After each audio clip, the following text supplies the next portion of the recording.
major motivation for Hack Day is to improve our capability and our confidence about what we can do and about how we can solve problems.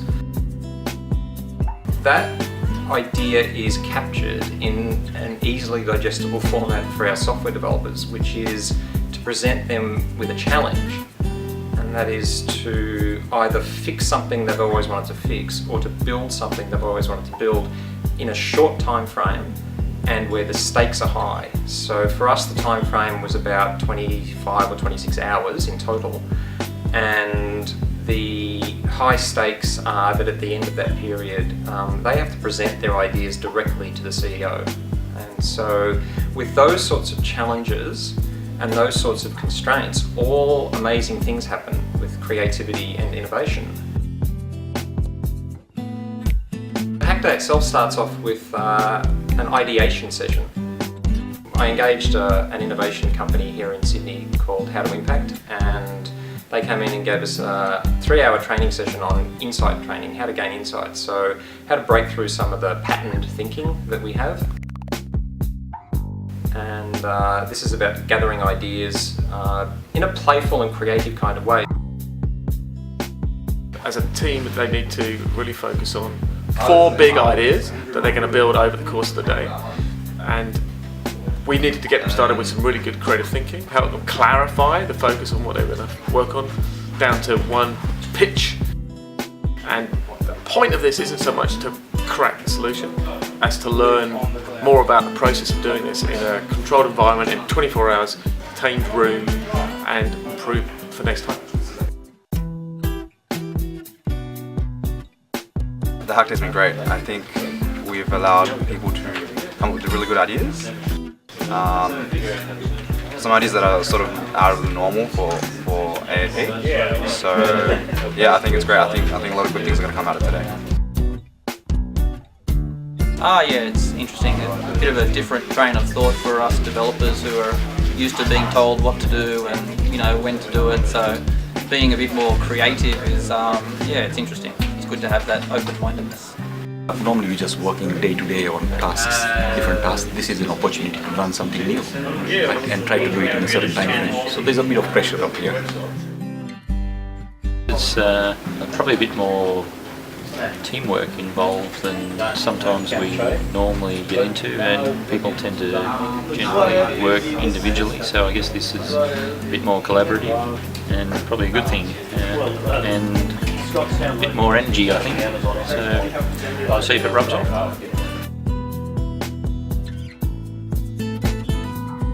We have some amazing people here who, without their help, it would never have been possible.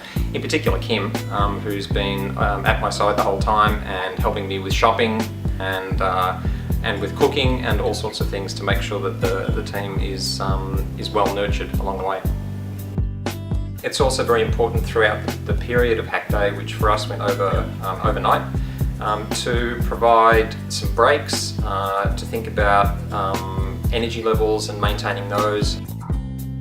Sometimes we break and have some games. We threw some darts around and chucked some bits of paper into a jug. They were just really to remove people from getting into tunnel vision. Then we also just make sure that people get up out of their chairs, walk around. We did a little observation exercise upstairs just to see how well people observe all of the things that are around them every day. It's very interesting to challenge people's assumptions and perceptions about what they think they know. And this is what my job really is all about. It's about challenging people to think a little bit differently and to think about the way they think, not just about stuff that they're actually working on.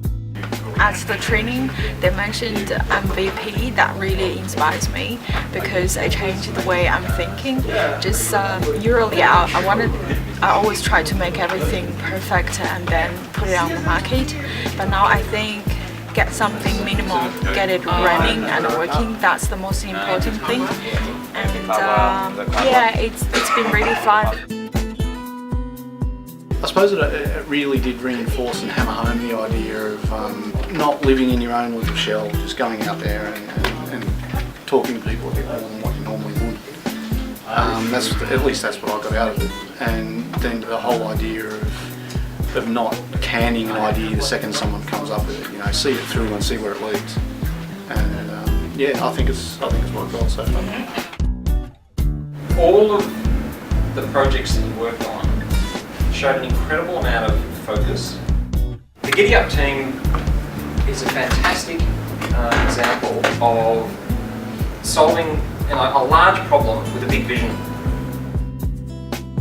The Nuggets, we love it because it allows us to tell untold stories. That really captures what that project is about. The great thing about the Roids was how it answers a really immediate need in a really fast way and can be taken to market really quickly. So it's a really practical one, so I think it's the kind of practical board. The Cloudwire really wins the smart and elegant 21st century use the stuff that you have at your fingertips kind of board. And the other thing I have to say is how unbelievably proud I am that you put so much effort in and you're able to use your ingenuity and your creativity to come up with stuff like this. To come up with really what are 4 amazing pieces of work, all of which I'm sure we all agree are going to have business applications almost immediately. I mean, they're all things that every one of them is a winner, and every one of them I think we can make happen, and I think we need to make happen, and we will make happen. Really, it comes back to this idea of ensuring that we're giving our developers the tools that they need and the backing that they need and the support that they need to really do great work.